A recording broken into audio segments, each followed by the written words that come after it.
والتشجيع من السيد بلاتر لشبيبة القبائل الذي قال بالحرف الواحد في جملة، قال شكر فريق شبيبة القبائل على الأعمال التي يقوم بها هذا الفريق سواء كان على أرضية الملعب في المدرجات وخارج الملعب في مدينة تيزيميسو من أجل إنجاح كرة القدم.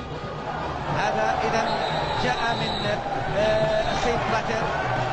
هذا أشكركم على النجاح وعلى العمل الذي تقومون به سواء كان على أرضية الميدان أو خارج الميدان.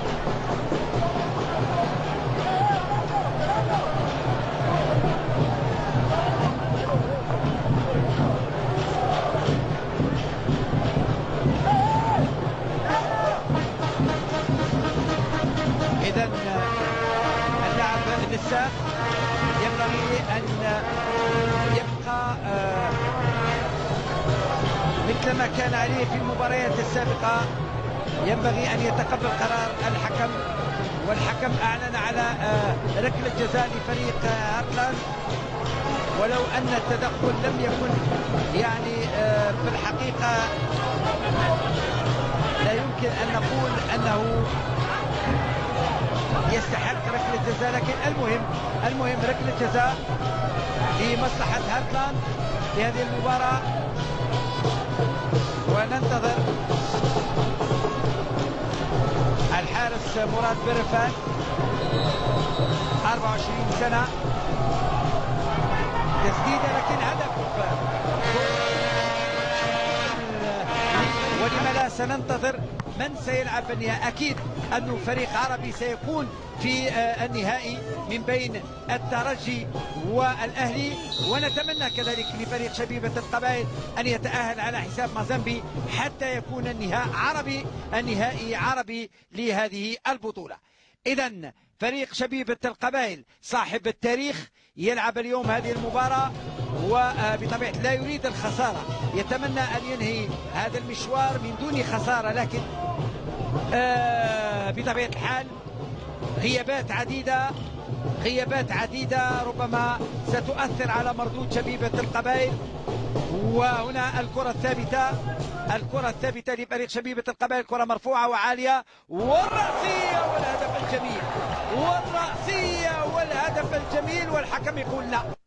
الحكم يرفض الهدف على ما أظن. في اللاعب كان في وضعية تسلل بالفعل، الحكم يرفض الهدف، وهكذا تبقى النتيجة بالفعل. اللاعب كان في وضعية تسلل، تبقى النتيجة 1-0. ولو أن الكرة كانت جميلة والرأسية كانت قوية كأنها تسديدة بالرجل. المهم فريق شبيبة القبائل سيسعى من أجل تعديل النتيجة.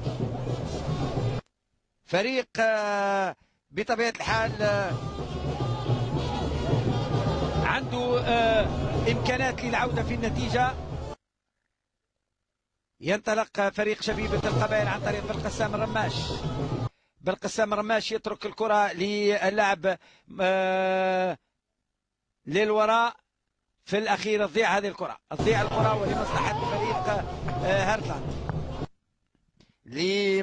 فريق هارتلاند.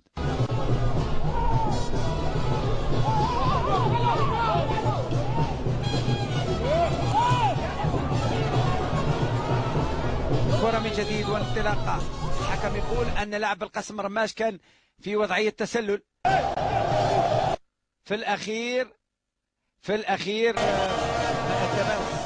توقف اللاعب على ما أظن، استمع إلى السفارة من المدرجات أو شيء، كان يظن أنه في وضعية تسلل. توقف. شوف المحاولة، وهدف التعادل لشبيبة القبائل. شبيبة القبائل يتمكن من تعديل النتيجة في الدقيقة 5 لتصبح النتيجة 1-1.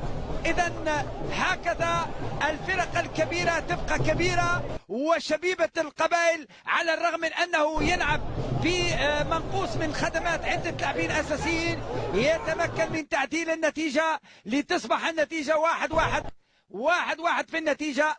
هكذا إذا التعادل على الرغم من أن البداية لم تكن قوية بالشوط الأول.